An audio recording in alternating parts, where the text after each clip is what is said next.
SSC GD का final result कब आएगा? क्या ज्वाइनिंग लेटर्स रोजगार मेला के अंदर दिए जाएंगे या नहीं दिए जाएंगे? सीआईएसएफ ने अपना ट्रेनिंग शेड्यूल जारी कर दिया है। क्या दिए गए शेड्यूल के ऊपर ट्रेनिंग स्टार्ट हो पाएगी या नहीं हो पाएगी? इन सभी सवालों के जवाब आज मैं आपको देने वाला हूं और इन सभी सवालों से जुड़ी एसएससी की एक ऑडियो क्लिप भी आपको मैं सुनाने वाला हूं। सो काफी इंपॉर्टेंट अपडेट्स इस वीडियो में आपको मिलने वाली है। लेकिन स्टार्ट करेंगे हम आरटीआई रिप्लाई के साथ। एक कैंडिडेट ने आरटीआई लगाई थी एसएससी के पास रिजल्ट को लेकर कि फाइनल रिजल्ट जो है वो कब अनाउंस किया जाएगा, और उस आरटीआई का जो रिप्लाई है वो आ चुका है। आप सभी लोगों ने आरटीआई रिप्लाई देख भी लिया होगा, क्योंकि कल से वो आरटीआई रिप्लाई काफी वायरल हो रहा है। हर कोई उस आरटीआई रिप्लाई को दिखा रहा है और उसके अंदर बताया गया है कि जो रिजल्ट है वो नेक्स्ट वीक आउट किया जाएगा। हालांकि इससे रिलेटेड कल एक वीडियो बनाकर मैंने आपको अपडेट दी थी, जहां पर मैंने आपको बताया था कि आपका जो रिजल्ट है वो 12 तारीख तक डिले हो सकता है, और इसके पीछे जो कुछ रीजंस हैं वो भी मैंने आपको दिए थे। पहला रीजन मैंने बताया था कि जो डेटा 21 नवंबर को एसएससी के पास पहुंचना चाहिए था वो 29 नवंबर को पहुंच रहा है, यानी कि 7 दिन का डिले उसके अंदर ऑलरेडी हो चुका है डेटा ट्रांसफर करने में। अभी एसएससी को 14 दिन का समय चाहिए था रिजल्ट डिक्लेयर करने में, लेकिन अगर हम कैलकुलेशन करते हैं तो 6 या 7 दिन का समय एसएससी को मिल पाया है डेटा प्रोसेस करने के लिए। सो ऐसे में एसएससी जो है वो 7-8 दिन और ज्यादा आगे डिमांड कर सकती है कि मुझे 14 दिन का समय चाहिए था तो मुझे 7 दिन और आगे दो, जिससे जो रिजल्ट है वो 13-14 तारीख तक आगे खिंच सकता है। इसके अलावा जो है बहुत सारे बच्चों को डोमिसाइल के बेस पर रिजेक्शन लेटर भेजे गए। इसके अलावा क्रूशियल डेट के बेस पर भी ओबीसी कैंडिडेट्स को जो है रिजेक्शन लेटर भेजे गए।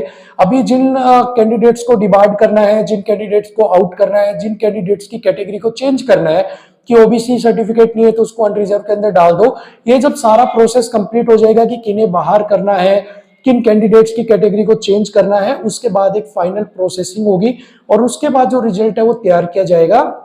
और इन सभी चीजों के अंदर टाइम लगेगा, ये मैंने आपको कल की वीडियो में क्लियरली समझा दिया था, क्लियरली बता दिया था। उसके बाद आरटीआई रिप्लाई भी आ गई है, जिसके अंदर ये कहा गया है कि नेक्स्ट वीक आपका जो रिजल्ट है वो डिक्लेयर किया जाएगा। लेकिन अभी आपको मैं एक ऑडियो क्लिप सुनाने वाला हूं, और जो ऑडियो क्लिप आपको मैं सुनाने वाला हूं वो आरटीआई रिप्लाई के बिल्कुल अपोजिट है, ठीक है।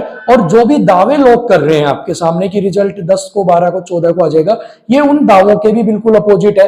अभी आप उस ऑडियो क्लिप को सुनिएगा और उस ऑडियो क्लिप को सुनने के बाद जो सवाल जो मैंने आपको बताए थे कि ट्रेनिंग का क्या होगा, ज्वाइनिंग लेटर्स का क्या होगा और जो डेडलाइन दी गई थी उनका क्या होगा, वो सारे सवाल आपके क्लियर हो जाएंगे। और एक चीज और क्लियर मैं यहां पर कर देता हूं कि ये जो ऑडियो क्लिप है ये हमारी बात नहीं हुई है, ये हमारे ही एक सब्सक्राइबर हैं जिन्होंने बात की है और ये ऑडियो क्लिप हमारे पास भेजी है, और वही ओरिजिनल फॉर्म में आपको मैं यहाँ पर जो ऑडियो क्लिप है वो सुना रहा हूँ, ठीक है। सो अभी आप ऑडियो क्लिप को आराम से सुनिएगा, आराम से सारी चीजों को समझिएगा और उसके बाद हम बाकी की बात करेंगे। हाँ जी बताइए। हाँ मैं वेस्ट बंगाल से बात कर रहा हूँ। हाँ जी, नाम बताइए अपना, मोबाइल नंबर बताइए जी अपना। 6297 6297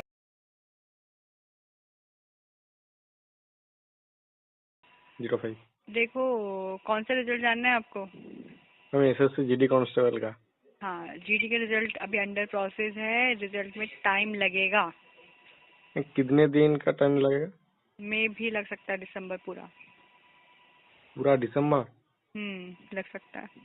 लेकिन मैम जो जनवरी के टाइम 6 जनवरी जो ज्वाइनिंग है ना, कहाँ पे लिखा है ऑफिशियली, कहाँ पे डिक्लेयर हुआ है बताइए? एसएससी की ऑफिशियल वेबसाइट में तो ऐसा कोई नोटिस नहीं डाला है, ऐसे तो कमीशन ने कोई नोटिस डाला ही नहीं था। अब वो वैसे भी आप 6 जनवरी की बात कर रहे हैं, वो अपना फोर्स अपने हिसाब से ज्वाइनिंग करवाती है, जो भी आपको फोर्स मिलती है वो अपने अकॉर्डिंग करवाती है, इसमें कमीशन का कोई रोल है ही नहीं। ठीक है मैम। सो दोस्तों आपने यहाँ पर ऑडियो क्लिप को सुना होगा, और यहाँ पर ऑडियो क्लिप के अंदर ये बताया जा रहा है कि यहाँ पर एसएससी की तरफ से किसी भी चीज का दावा नहीं किया जा रहा है, कोई भी चीज ऑफिशियली अपडेट पे नहीं कहा गया कि आपका जो रिजल्ट है वो 7 तारीख को ही आएगा या फिर ज्वाइनिंग लेटर्स हैं वो रोजगार मेला में दिए जाएंगे, और बाकी ट्रेनिंग को लेकर भी बहुत सारी बातें आपने सुनी होंगी यहाँ पर। सो इन चीजों से क्लियर यही हो रहा है कि आपका जो रिजल्ट है वो थोड़ा सा डिले हो सकता है, जहां पर इस ऑडियो क्लिप के बेस पर मैं बोल रहा हूँ, क्योंकि 14 तारीख तक का तो आप टाइम मानकर चलिएगा कि वो तो आरटीआई रिप्लाई के अंदर भी आया। अब आरटीआई रिप्लाई रियल है फेक है वो बात की बात है, लेकिन जो भी रिप्लाई आया है उसके बेस पर 14 तारीख तक तो आप कंफर्म हो कि 14 तारीख तक तो रिजल्ट आपका नहीं आएगा। लेकिन अगर ऑडियो क्लिप सुनते हैं तो इसके अकॉर्डिंग तो दिसंबर एंड तक आपका जो रिजल्ट है वो जा सकता है। अब ऐसे में रिजल्ट कब अनाउंस किया जाएगा, क्या दिसंबर एंड के अंदर आपका अनाउंस किया जाएगा, ये देखने वाली बात होगी कि अभी डेटा जो है वो प्रोसेसिंग के अंदर चल रहा है। और अगर दिसंबर एंड तक आपका रिजल्ट खिंचता है तो आप मानकर चलेगा क्रूशियल डेट के बेस पर बहुत सारे बच्चों की जो कैटेगरी है वो चेंज होने वाली है। क्रूशियल डेट के बेस पर EWS, OBC and SC ST जो कैंडिडेट्स हैं उनको अनरिजर्व कैंडिडेट्स कैटेगरी के अंदर डाला जाने वाला है, क्योंकि इतना टाइम तभी लग सकता है जब रिजेक्शन लेटर्स जो है वो बार बार जो है कैंडिडेट्स को फिल्टर कर कर भेजे जाए। सो अभी देखने वाली बात ये होगी कि बाकी कैटेगरीज को रिजेक्शन लेटर मिलते हैं या नहीं मिलते हैं, या एक्चुअल में जो डेटा है वो प्रोसेस SSC नहीं कर पाई है। अब क्या है क्या नहीं वो बातें तो अब SSC जाने, लेकिन जो भी अपडेट थी वो सारी मैंने आपके सामने यहाँ पर क्लियर कर दी है। अभी फिलहाल के लिए तो यही अपडेट थी, बाकी और कोई बड़ी अपडेट होगी तो मैं आपके लिए जरूर लेके आऊंगा। तब तक के लिए वीडियो को लाइक शेयर आप कर दीजिएगा और चैनल को सब्सक्राइब कीजिएगा, क्योंकि इसी तरह की इंपॉर्टेंट अपडेट्स जो है वो आपके लिए टाइम टू टाइम पर मैं लेकर आता रहता हूँ। Thank you so much. नमस्कार, जय हिंद, सत्यमेव जयते।